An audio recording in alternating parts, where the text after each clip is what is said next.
हरे कृष्ण।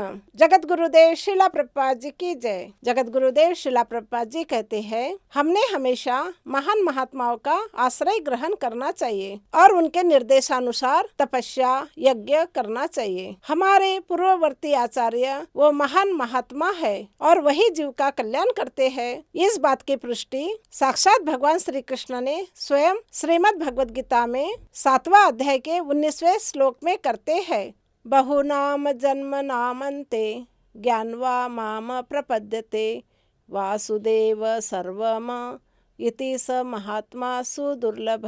अनेक जन्म जन्मांतर के बाद जिसे सचमुच ज्ञान होता है वह मुझे समस्त कारणों का कारण जानकर मेरी शरण में आता है। ऐसे महात्मा अत्यंत दुर्लभ होते हैं। ऐसे व्यक्ति इस भौतिक संसार को उस आध्यात्मिक जगत का विपरीत प्रतिबिंब जानते हैं और समस्त कार्यकलापों को भगवान श्री कृष्ण के संबंध में करता है। श्री भगवान की भक्ति अत्यंत दुर्लभ है और यह श्री भगवान की कृपा से और गुरु के कृपा से ही प्राप्त होती है, क्योंकि श्री भगवान के शुद्ध भक्त इतने महान है। वो पतित से पतित बद्ध जीव आत्माओं को भगवान श्री कृष्ण की परम प्रेममयी भक्ति बड़ी ही सहजता से प्रदान करते हैं। इसका वर्णन चैतन्य चरित्रामृत के मध्य लीला के 19वें अध्याय में 151 श्लोक में किया गया है। ब्रह्मांड भ्रमिते को न भाग्यवान जीव गुरु कृष्ण प्रसादे पाय भक्ति लता बीज।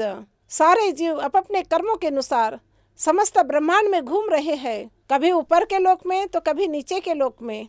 ऐसे करोड़ों भटकते हुए जीव में से जब कोई सौभाग्यशाली जीव भगवान श्री कृष्ण के शुद्ध भक्त अर्थात गुरु के सानिध्य में आते हैं, तब कृष्ण और गुरु की कृपा से ऐसा जीव ऐसा व्यक्ति भक्ति लता बीज को प्राप्त करता है। इसीलिए हमने श्री भगवान श्री कृष्ण की भक्ति शुद्ध भक्त के आश्रय में रहकर करनी चाहिए। चाहे हम किसी भी आश्रम में क्यों ना हो, चाहे वो गृहस्थ भी क्यों ना हो, भगवान श्री कृष्ण की भक्ति शुद्ध भाव से करनी चाहिए। श्रीमद् भगवद गीता और श्रीमद् भागवतम को श्रवण करने वाला व्यक्ति श्री भगवान का प्रेम से भरा हुआ पार्षद बनकर श्री भगवान के पास चला जाएगा। हरे कृष्ण।